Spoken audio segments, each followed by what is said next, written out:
Terima kasih Anda masih bersama kami. Bagi Anda yang baru saja bergabung, kami hadirkan kembali 3 berita utama hari ini. Pria yang memicu kebakaran hutan lindung seluas 5 hektar di Klaten ditangkap polisi. Sampah diolah menjadi bahan bakar pengganti batu bara, menjadi solusi penanganan sampah yang ramah lingkungan.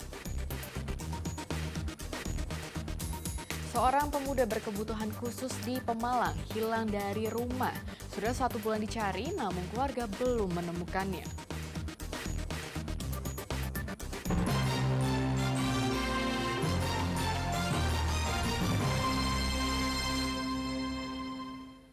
Penerapan ekonomi sirkular jadi upaya pengelolaan sampah di Cilacap dengan membentuk bank sampah serta mengolah sampah menjadi refuse derived fuel atau RDF, bahan bakar pengganti batu bara.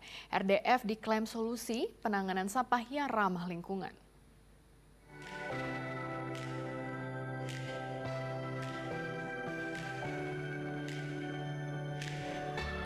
Bank Sampah Pandu Sirkaya Kelurahan Tambak Reja dibentuk sejak tahun 2017 untuk pengolahan sampah organik menjadi kompos. Sedangkan pengolahan sampah anorganik mulai tahun 2021. Pembentukan Bank Sampah Pandu Sirkaya bermula dari kepedulian warga Kelurahan Tambak Reja menjaga kebersihan lingkungan. Punya rasa sosial bagaimana mengatasi sampah biar warga itu merasakan kebersihan, lingkungan kita menjadi lebih bersih, lebih sehat, dan juga warga itu bisa mendapatkan manfaatnya secara langsung. Nah, karena sampah anorganik itu kan berhubungan langsung dengan ibu-ibu, nggih. Jadi kita itu melakukan yang namanya sistem penukaran sampah dengan sembako. Pembentukan bank sampah merupakan salah satu penerapan konsep ekonomi sirkular, yaitu sistem ekonomi dengan model bisnis mendaur ulang demi mewujudkan lingkungan yang baik dan kemakmuran ekonomi. Konsep ekonomi sirkular mengutamakan penggunaan ulang, perbaikan, serta daur ulang sehingga mengurangi volume sampah ke tempat pembuangan akhir. Tidak hanya bank sampah, bentuk lain penerapan ekonomi sirkular di Cilacap adalah penggunaan teknologi modern RDF atau Refuse Derived Fuel di Desa Tritihlor, Kecamatan Jeruk Legi. Fasilitas RDF dibangun tahun 2017 dengan lahan 3 hektar, kemudian dikembangkan sejak tahun 2020. Hasil kerjasama Kementerian Pekerjaan Umum Perumahan Rakyat, Kementerian Lingkungan Hidup Kehutanan, Pemerintah Cilacap, Pemerintah Jawa Tengah, dan Kerajaan Denmark. Pengolahan sampah menjadi RDF di Jeruk Legi merupakan yang pertama sebagai cikal bakal RDF di wilayah lain. RDF digunakan sebagai pengganti batu bara di pabrik semen dan pembangkit listrik tenaga uap. Berdasarkan data Dinas Lingkungan Hidup Cilacap, kehadiran RDF mampu mengatasi masalah sampah dan hasil jualnya menambah pendapatan asli daerah Cilacap. Hingga Februari 2023, 120.000 ton sampah perkotaan telah diolah menjadi 59.000 ton RDF sebagai bahan bakar alternatif yang bernilai ekonomis. RDF juga diklaim solusi penanganan sampah di Cilacap yang ramah lingkungan. RDF di Cilacap dimanfaatkan pabrik semen PT Solusi Bangun Indonesia seharga Rp300.000 per ton.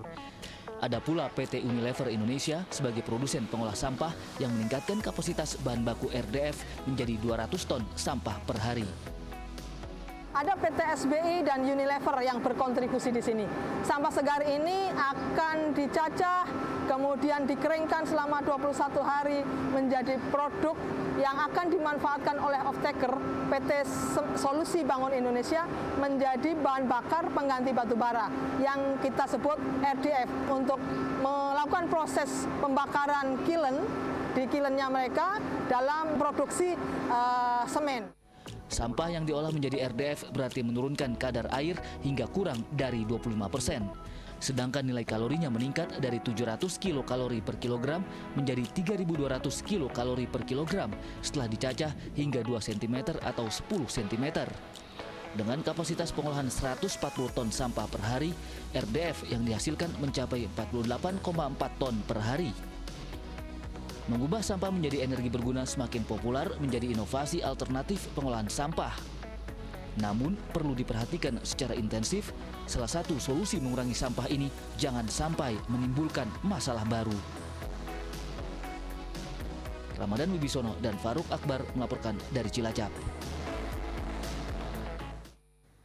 Di tangan kelompok ibu di Kota Tegal, sampah-sampah anorganik bisa disulap menjadi berbagai kerajinan seni bernilai ekonomi tinggi.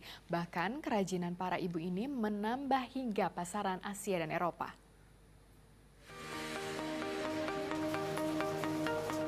Dari sampah yang sudah terbuang, terciptalah berbagai jenis kerajinan tas, vas bunga cantik, dan lain sebagainya.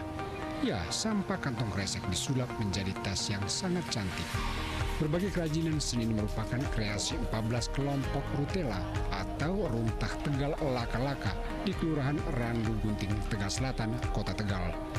Para ibu ini menyulap sampah kain perca, koran bekas, plastik kresek, plastik bungkus kopi, sabun cuci, sampai sampah besi dan paralon menjadi aneka produk menarik.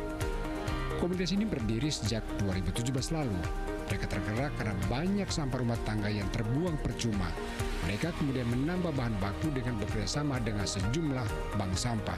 Kami yang sudah kami buat dan sudah kami hasilkan yaitu dari pengelolaan daur ulang limbah sampah koran, dari bungkus kemasan, dari kantong kresek, dari limbah kawat, limbah paralon, terus dari kain perca juga ada. Untuk mendapatkan bahan baku melibatkan bank sampah bagaimana, Bu? Ya, untuk pertama kali kami dari lingkungan sekitar, dari warga, karena dari warga itu banyak sampah-sampah rumah tangga, jadi mereka itu sudah pilah sampah dari rumah. Kemudian kami bertemu dengan bank sampah itu. Harga kerajinan para ibu ini tidaklah mahal. Gantungan kunci misalnya hanya dibanderol 5 hingga 10 ribu rupiah. Vas bunga sekitar 65 hingga 250 ribu rupiah tergantung ukuran dan motif. Sedangkan tas sekitar 150 hingga 200 ribu rupiah. Karya kreatif para ibu ini mendapat dukungan dari PT Pertamina Patra Niaga Regional Jawa Tengah. Kerajinan para ibu ini dianggap sebagai bagian dari upaya menjaga lingkungan hidup. Selain memberikan pelatihan, pihak Pertamina juga membantu pemasaran. Pelatihan ini juga dilatih juga untuk pemasarannya. Nah, itu udah dibikin lewat e-commerce, juga untuk penjualan online-nya juga. Selain itu tadi melalui event-event dan juga kalau ada dinas-dinas yang mengundang untuk bantu penjualannya juga. Hasil kerajinan para ibu ini telah merambah pasar mancanegara dari Asia hingga Eropa. Sugiartono melaporkan dari Kota Tegal. Pemuda berkebutuhan khusus di Pemalang bernama Akrom Kasani hilang dari rumahnya. Setiap hari keluarga tak pernah lelah dan putus asa untuk mencari Akrom. Namun hingga kini Akrom belum ditemukan.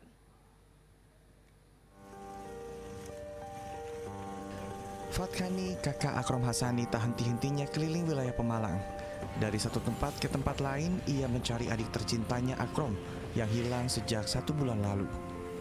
Setiap hari Fatkani membawa brosur yang tertera foto adiknya. Ia menanyakan keberadaan adiknya kepada orang yang ia jumpai di jalan. Usaha Fatkani tidak berhenti sampai di situ. Segala cara ia coba termasuk menempelkan brosur yang berisi biodata sang adik, foto sang adik serta nomor keluarga yang dapat dihubungi. Hingga saat ini keluarga belum mengetahui keberadaan Akrom. Akrom pun belum ditemukan.